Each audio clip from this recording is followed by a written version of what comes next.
লাভপুরে প্রচারে গিয়ে তীব্র বিক্ষোভের মুখে তৃণমূল প্রার্থী অভিজিৎ সিনহা। আবাসন না পাওয়া ও মন্দির সংস্কার না হওয়ায় ক্ষোভে ফেটে পড়লেন গ্রামবাসীরা। উত্তপ্ত পরিস্থিতিতে নেমে সরাসরি কথা বললেন প্রার্থী। বীরভূম জেলার লাভপুর বিধানসভার অন্তর্গত উত্তর দুর্গাপুর গ্রামে নির্বাচনী প্রচারে গিয়ে তীব্র বিক্ষোভের মুখে পড়লেন তৃণমূল কংগ্রেস প্রার্থী অভিজিৎ সিনহা। স্থানীয় সূত্রে জানা যায়, দীর্ঘদিন ধরে গ্রামবাসীদের মধ্যে একাধিক সমস্যা নিয়ে ক্ষোভ জমেছিল। বিশেষ করে সরকারি আবাসন প্রকল্পের সুবিধা না পাওয়া নিয়ে বহুবার আবেদন জানিয়ে কোনো সুরাহা না হওয়ায় ক্ষুব্ধ এলাকাবাসীরা।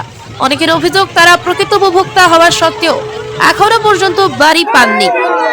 এদিন প্রার্থীকে সামনে পেয়ে সেই ক্ষোভ বিস্ফোরিত হয়। বিক্ষোভকারীরা প্রার্থীকে ঘিরে ধরে স্বরূপন এবং বিভিন্ন অভিযোগ তুলে ধরে। এই পরিস্থিতিতে অভিজিৎ সিনহা গাড়ি থেকে নেমে সরাসরি গ্রামবাসীদের মুখোমুখি হন।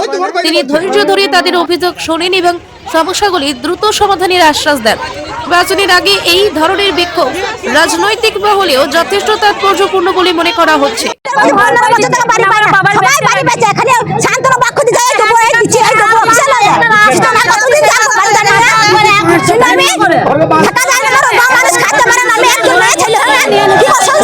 আবেদন করেছিলেন?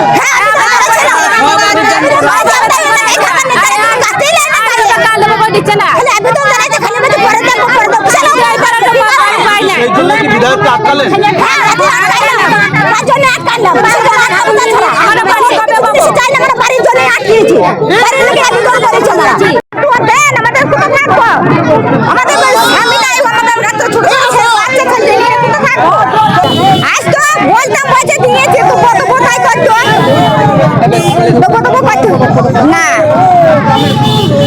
আপনারা ধরেছিলেন? হ্যাঁ বললেন? হ্যাঁ বললাম, কি বললেন? দুবাইছে তো কোথায় বললেন?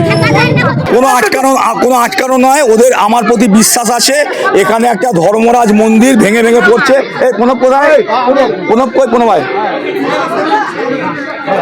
কোনো বাগদি এবং এই পাড়ার মহিলারা আমার কাছে আবেদন করেছেন যে এখানে একটা ধর্মরাজ মন্দির, সেটা দীর্ঘদিন ধরে খুব বাজে অবস্থাতে আছে, সেটা ভেঙে ভেঙে পড়ছে। যদি তারা আমার সহযোগিতা চাইছে যে আগামী দিনে যাতে নতুন করে মন্দিরটা হয়।